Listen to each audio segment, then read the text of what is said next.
히브리서 3장 1절부터 3절까지의 말씀, 성령 열매 9번째 시간. 오늘은 충성에 대해서 한 번 더 하나님의 말씀을 나누겠습니다. 신실하신 주님, 믿음직한 성도. 신실하신 주님, 믿음직한 성도라는 제목으로 하나님의 말씀 전하겠습니다. 예수님은 신실하십니다. 그런데 오늘 본문에서 그 예수님을 누구와 비교하고 있습니까? 모세와 비교를 하고 있습니다.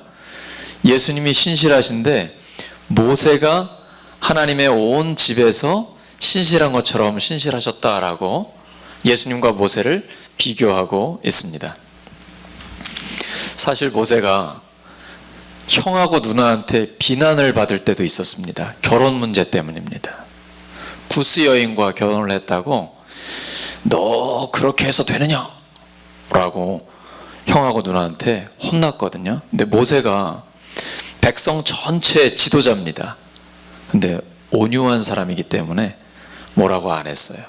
조용히 있었습니다. 그때 하나님께서 직접 모세를 위해 변호를 해주십니다. 민수기 12장 7절 시작.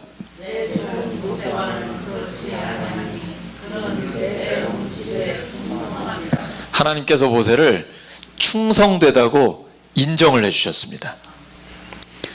물론 너희들하고도 내가 대화를 한다. 근데 환상으로 보여주거나 좀 간접적으로 비대면 형식으로 내가 말을 하는데 모세는 그렇지 않다. 대면해서 말한다. 직접 얼굴과 얼굴을 맞대는 것처럼 확실하게 말한다. 모세는 내 온 집에 충성된 자다 라고 말씀하셨습니다. 왜? 하나님께서는 모세의 성품들 중에 특별히 충성에 대해서 말씀을 하셨을까요? 민수기 11장에서 16장을 보시면 모세는 지도자로서 온갖 고통과 위기를 만나게 됩니다. 첫 번째가 식량 문제입니다. 이스라엘 백성들이 출애굽했습니다. 광야에 오니까 먹을 게 없잖아요. 근데 하나님께서 은혜로 날마다 주셨습니다. 뭘 주셨죠? 네, 만나를 주셨습니다. 이름도 만나예요, 만나. 근데 아침에도 만나, 점심에도 만나, 저녁에도 만나 먹었습니다. 다음날 또 만나. 이제 만나 안 만나요.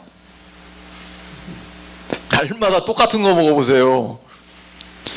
진리죠. 그러니까 이제 더 이상 못 먹겠다. 제발 고기 좀 먹자. 고기 좀. 우리 집에서도 가끔 그런 얘기 하는데, 우리 집에서 무슨 염소 키우나요? 왜 식탁에 풀밖에 없습니까? 고기 좀 먹자고. 근데요, 이건 장난이 아닌 거예요. 남자만 60만이니까 전체가 200만은 생각해야 되는데 그 많은 사람을 도대체 고기를 몇 근을 가져와야지 먹이는 거예요. 그러니까 모세가 대책이 안 서는 거죠. 요즘 우리 가정주부들 코로나19 때문에 삼식이들 때문에 많이 힘드시죠. 집에서 하루 세끼 다 식사하고 막 밖에 나가지도 않고. 근데 만나라는 이 하나의 음식 주셨을 때는 굉장히 감사했는데 질려버리니까 원망과 불평이 나와요. 그러니까 모세가 너무너무 힘든 거예요. 먹는 문제 때문에. 그 다음에는 성령의 연사를 받은 사람들이 예언을 하는 일이 있습니다. 그런데 이건 감독을 잘 받아야 되는데 그렇지 않으면 혼란해집니다. 그런가 하면 가나안의 정탐꾼을 12명 보냈습니다. 그 중에 10명이 부정적인 보고를 하는 거예요. 저들에 비하면 우리는 메뚜기 같다는 거예요. 이 말은요, 이미 못 가겠다는 거예요. 마음에서 진 겁니다. 그러면 합리화시킵니다. 사람이 아무리 작아도, 제가 작은 편이지만 사람이 아무리 커봐야 저보다 2배를 크겠습니까? 근데 어떻게 메뚜기 같다라고 얘기를 해요? 그러니까 백성들이 그 소리 듣고선요, 국민 사기가 바닥으로 떨어집니다. 오늘 대표기도에도 나왔지만 코로나19에 대해서 우리나라가 대처를 잘하고 있고 세계에서 인정을 받고 있고요, 경제적으로도 충격이 가장 덜한 나라가 우리나라라고 평가를 받고 있습니다. 그러면 국민 사기가 올라가죠. 그런데 우리 도저히 안 돼, 저들은 거인이고 우린 메뚜기야, 이러면 사기가 떨어지거든요. 그리고 백성들은 전부 다 지도자인 모세를 원망합니다. 왜 우리를 이집트에서 데리고 나왔냐고. 나올 땐 좋아놓고 이제는 원망하는 거예요. 왜 가나안에서 칼로 우리 다 죽이려고 하느냐고. 백성들의 불평 때문에 너무 고통스러운 겁니다. 그런데 계속되는 위기 상황 속에서 모세는 흔들리지 않고 끝까지 신실함을 지켰습니다. 하나님이 모세를 보고 계세요. 이렇게 위기와 고난 상황 가운데서도 모세가 믿을 만한 거예요. 그래서 하나님이 칭찬하십니다. 모세는 나의 온 집에서 가장 충성된 사람이다. 민수기 11장에 가면 이제 두 번째 사건이 일어나는데, 하나님께서 모세에게 주셨던 영을 70 장로들에게 주십니다. 그리고 모세를 돕게 하셨죠. 근데 그때 빠진 사람이 두 사람이 있습니다. 엘닷과 메닷입니다. 우리가 예배의 자리 아니면 중요한 하나님의 역사의 자리에 꼭 빠지는 사람이 있거든요. 그럼 너무 그게 마음이 안타까워요. 이 두 사람이 그랬어요. 그런데 하나님이 배제하지 않으셨습니다. 이렇게 말씀 이루어져요. 민수기 11장 26절 시작.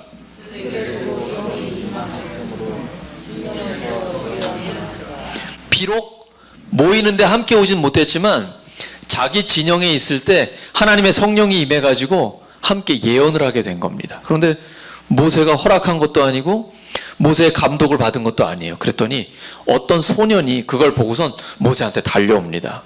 지도자님, 허락도 안 받고 두 사람이 예언을 하고 있습니다. 이때 가장 충격을 받은 건 모세가 아니라 모세의 후계자인 여호수아입니다. 왜 그럴까요? 모세의 영적인 권위가 유지가 돼야 여호수아도 자기의 자리를 지킬 수 있습니다. 그래서 2인자들은 1인자의 권위에 굉장히 집착합니다. 그래서 모세한테 이렇게 얘기를 하는 거예요. 내 주 모세여, 그들을 말리소서. 당장 멈춰야 됩니다. 허락도 안 받고 하는 인간 안 됩니다. 영적으로 혼란해집니다. 모세한테 굉장히 충성되게 들리죠? 그런데 모세의 반응을 보십시오. 민수기 11장 29절 시작.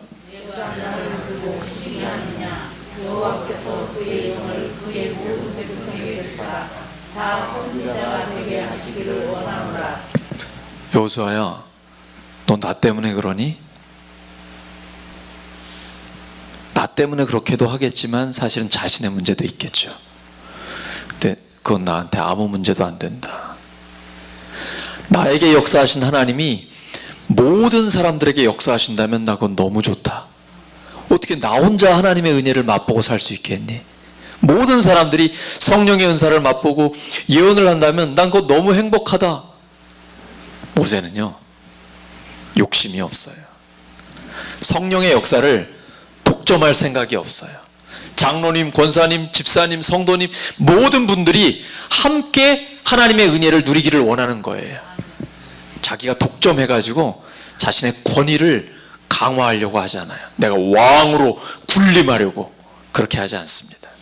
이게 하나님이 인정하시는 충성입니다. 하나님께 쓰임받는 다른 성도들을 보고 시기하거나 분노하지 않는 겁니다. 제가 지금까지 사역하면서 교회 그리고 기관, 기독교 기관 거쳐온 교회와 기관들이 대략 한 15개 정도 됩니다. 근데 가장 큰 문제는 시기 질투였습니다. 좋을 때는 모르는데 다른 사람이 하나님께 쓰임받는 거를 그 꼴을 못 봅니다. 그리고 새로운 가족들이 교회에 오면요, 정착하기가 굉장히 어려워요. 왜냐하면 텃세를 부리고 막 그 사람들 무슨 일을 못하게 해요. 근데 저는 우리 교회에 너무 감사한 거예요. 우리 교회에 3분의 1이 넘어요, 새 가족들이. 그리고 대부분 젊은 분들이에요.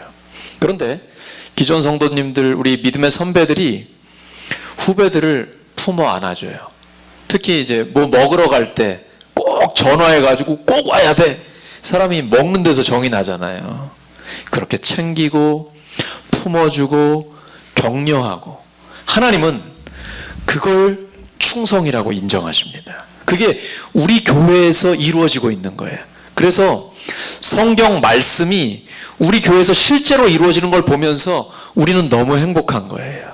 하나님은 그걸 충성이라고 인정하셨습니다.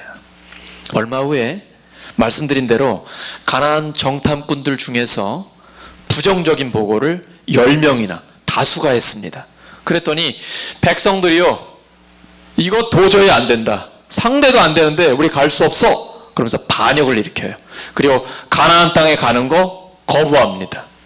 마치 모세가 40일 동안 시내산에 올라갔을 때 금송아지를 만들었던 것처럼 또 반역을 해요. 그때 하나님이 무섭게 말씀하십니다. 민수기 14장 12절 시작.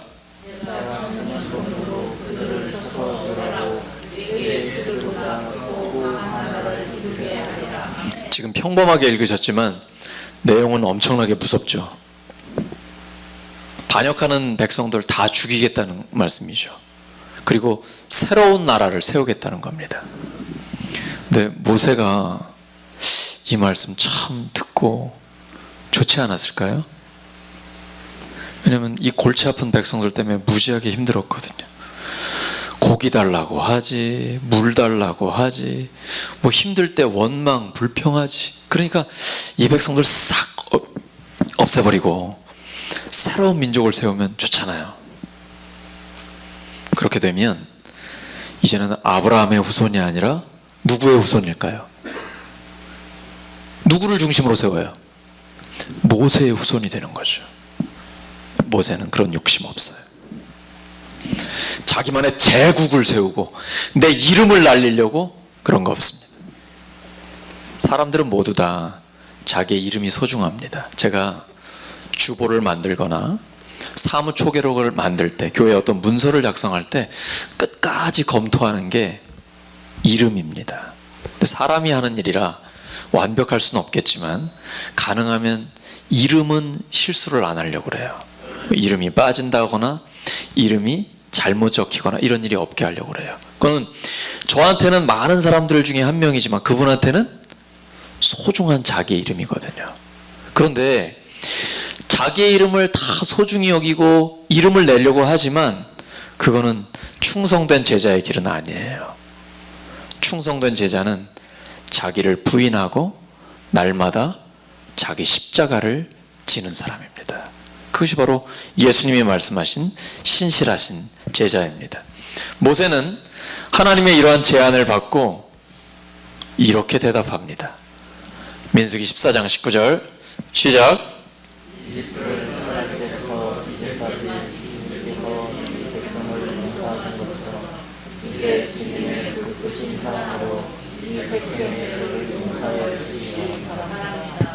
솔직히 골치 아프긴 하지만 힘들긴 하지만 그런다고 포기하지 않습니다. 여러분, 그 백성들 다 없애고 새로운 백성들 만들면 문제가 없을까요? 교회에서 막 저 사람들 때문에 힘들어, 그래서 다른 교회로 옮겼어요. 그러면 그 교회는 완벽할까요? 세상에 그런 교회는 없습니다. 2000년 교회 역사에 완벽한 교회 없습니다. 심지어 성경에 기록되어 있는 초대교회도 완벽하지 않습니다. 신약 성경이 그렇게 많이 쓰여진 이유가 무엇입니까? 초대교회의 문제들을 해결하기 위해서입니다. 그래서 문제는 내 안에서 발견을 해야 되지 교회를 바꾼다고 그리고 새로운 나라를 만든다고 되는 일이 아닙니다. 정부가 바뀐다고 하나님 나라가 이루어지나요? 아닙니다. 그건 사람의 나라, 세상의 나라일 뿐인 거죠. 하나님의 나라는 오늘 대표기도의 내용처럼 하나님의 뜻이 이루어지는 곳이 하나님의 나라입니다. 내 마음에, 우리의 가정에, 우리 교회에, 우리의 일터에 하나님의 뜻이 이루어지면 바로 거기가 하나님의 나라입니다. 그래서 모세는 하나님의 제안인데 거부했습니다. 하나님, 그러지 마시고요, 저들을 용서해 주세요. 욕심 다 내려놓고 새로운 나라의 건국자가 되는 그 영광 다 내려놓고 기도하면서 삶으로 백성을 끝까지 섬기는 겁니다. 근데 모세가 이 백성들 섬기고 싶었습니까? 아닙니다. 하나님이 부르셨을 때 하나님 저 못합니다. 저 말도 못하고요. 다른 사람 보내세요. 보낼 사람 좀 보내세요. 누가 너의 입을 만들었니? 하나님이요 무섭게 책망하셨습니다. 그리고 내가 너와 함께 하겠다. 그래서 사실은 떠밀려가지고 하나님 약속 붙들고 억지로 가다시피 해서 갔거든요. 하지만 40년 동안 충성했습니다. 그리고 그 배은망덕한 백성들 포기하지 않았습니다. 끝까지 인도했습니다. 하나님은 그걸 충성이라고 인정해 주신 겁니다. 네, 여러분, 오늘 본문에서 그 모세와 예수님을 비교했습니다. 근데 예수님이 모세랑 비교가 되시는 분인가요? 아닙니다. 예수님은 신실하신 주님이십니다. 이 땅에 오신 목적에 끝까지 신실하셨습니다. 시험과 고난, 십자가 앞에서도 굴하지 않으셨습니다. 사명 감당하셨고요. 결국은 부활로서 완전한 승리를 이루셨습니다. 그래서 예수님은 순종할 각오, 죽기까지 순종할 각오를 하고 이렇게 기도하신 겁니다. 요한복음 17장 4절 시작.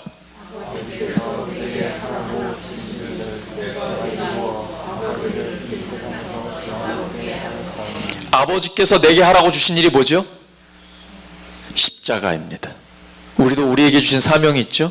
우리 각자를 향한 하나님의 목적이 있습니다. 그거를 끝까지 감당할 때 믿음직한 성도가 되는 것이죠. 예수님의 사도 바울은 터키와 그리스 지역의 교회들에서 헌금을 모았습니다. 목적은 예루살렘에 있는 가난한 성도들을 돕기 위한 것이었습니다. 근데 그 헌금의 액수가 굉장히 컸어요.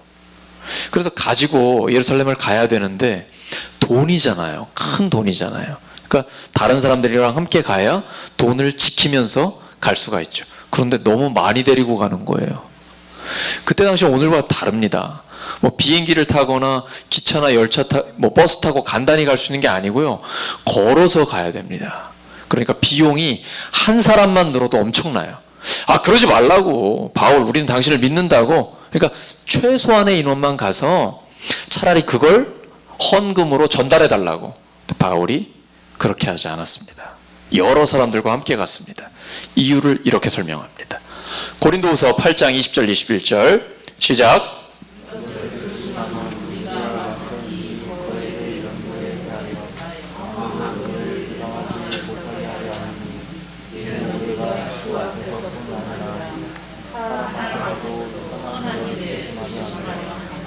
이게 우리의 삶의 기준이 됩니다.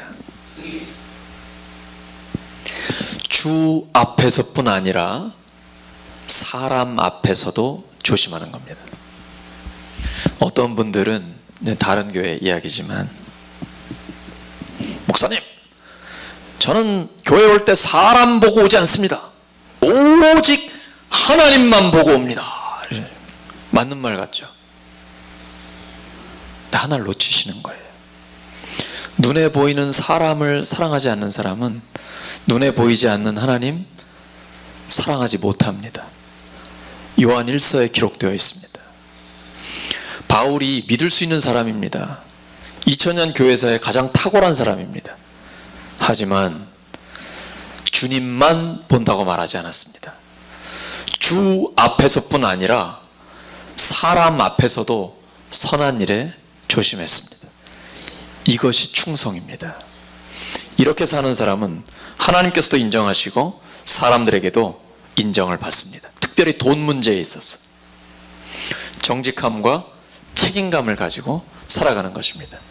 이러한 마음 가지고 살아가면요, 우리가 가정과 일터에서도 사람들에게 인정을 받습니다. 그리고 예수님을 믿지 않는 사람들이 복음에 대해서 호감을 갖게 됩니다. 신실함이란 예수님을 믿는 사람이 가질 수 있는 참 좋은 성품이기 때문입니다. 예수 믿는 사람 다르다, 믿을 수 있다, 믿음직하다 라고 보는 것이죠. 이렇게 믿음직한 사람은 하나님의 비밀을 맡은 사람입니다. 고린도전서 4장 1절 시작.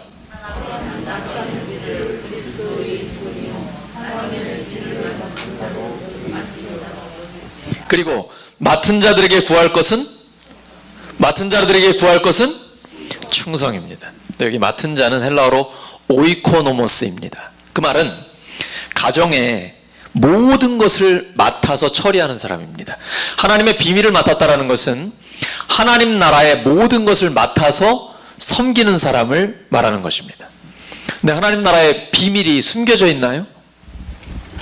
성경에 다 기록되어 있습니다. 근데 많은 사람들은 그것을 믿지 않고 그리고 알고 싶어 하지도 않습니다.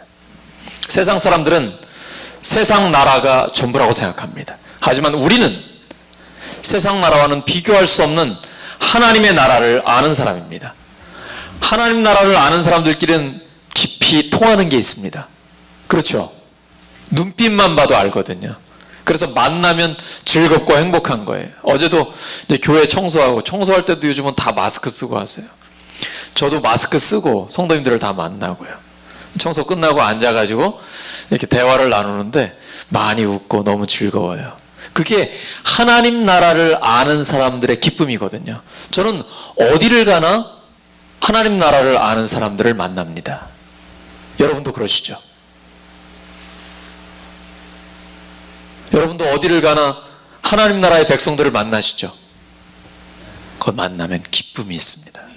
하나님 나라는 우리를 기쁘게 합니다. 우리의 시민권은 하늘에 있습니다. 빌립보서 3장 20절 시작.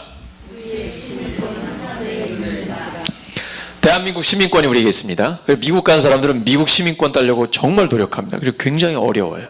제 친구들 따는 거 보니까 요즘은 더 어려워요.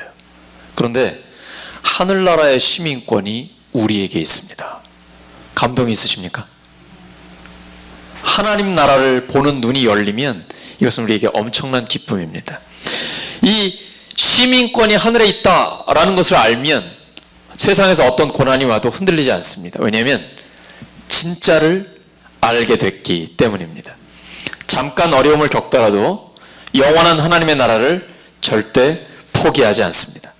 하나님 나라를 모르는 사람은 세상 일 때문에 흔들립니다. 하지만 하나님 나라의 사람들은 전혀 요동하지 않습니다. 특별히 코로나19의 상황은 내가 하나님 나라의 사람인지 그렇지 않은지 구별해내는 시험대입니다. 며칠 전에 장인어른 산소에 다녀왔습니다. 앞에서 기도하면서 죽음에 대해서 다시 생각하게 됐습니다. 우리는 곧 죽습니다. 모두 다 시한부 인생입니다.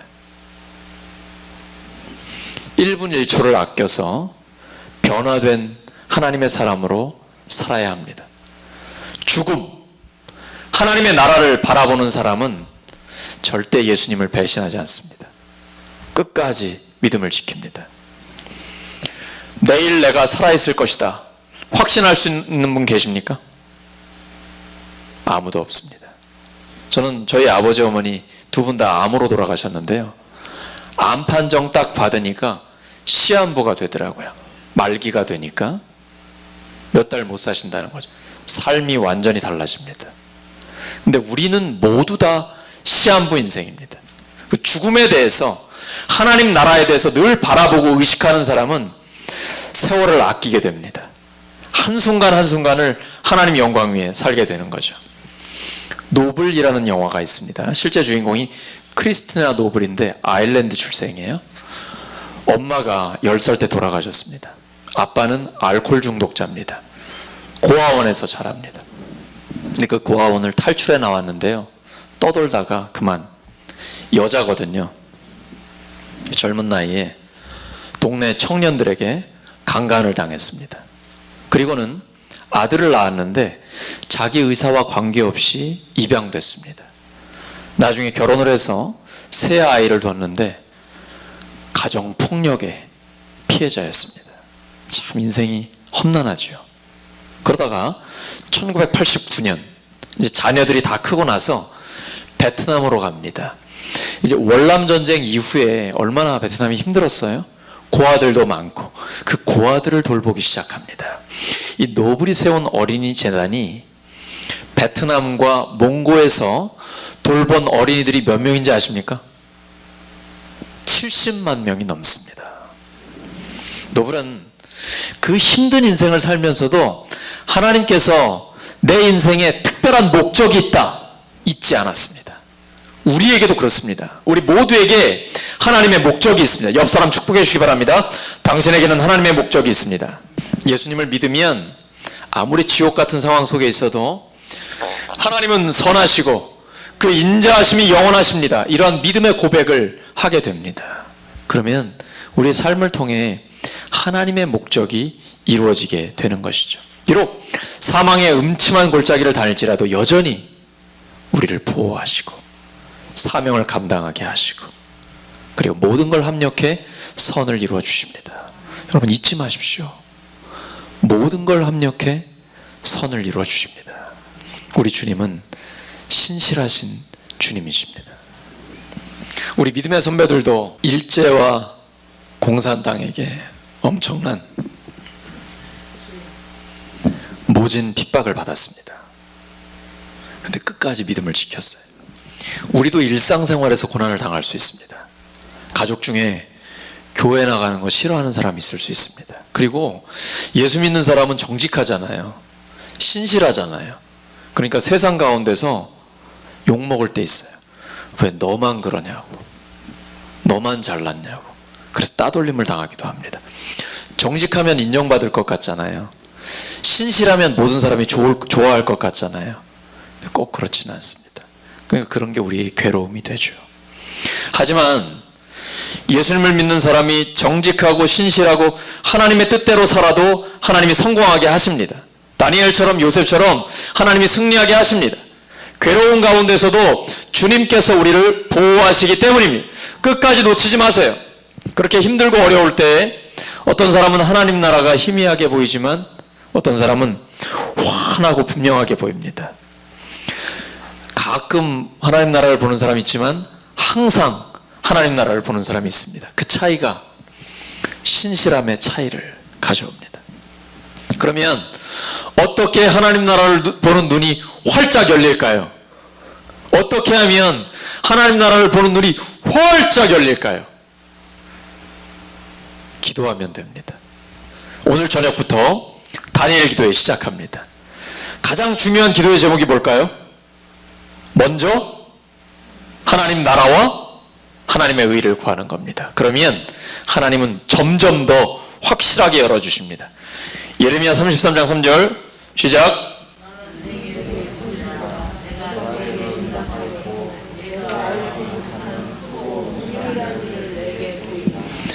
너는 내게 부르짖으라. 내가 내게 응답하겠고 내가 알지 못하는 크고 은밀한 일을 너에게 보이리라. 하나님 나라가 보입니다.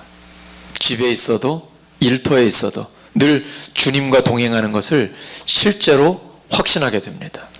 하나님 지금 말씀하실까요? 말씀하십니다. 여러분이 물어보지 않아서 들리지 않는 겁니다. 하나님의 말씀을 붙들고 기도해 보세요. 하나님 말씀하십니다. 지금 여기에 말씀하십니다. 예수님이 원수를 사랑해라. 두려워하지 말고 믿기만 해라. 너의 가진 것을 가난한 자에게 나눠줘라. 그리고 나를 따라라. 이런 말씀 왜 하셨을까요? 예수님은 하나님 나라를 보고 계셨기 때문에 그렇게 말씀하실 수밖에 없으신 겁니다. 하나님 나라가 마치 밭에 숨겨진 보화 같다고 하셨어요. 그래서 자기 가진 거 다 팔아가지고 그 밭을 산다고 그랬어요. 너무 기뻐가지고. 하나님 나라는 우리를 기쁘게 합니다. 로마서 14장 17절 시작.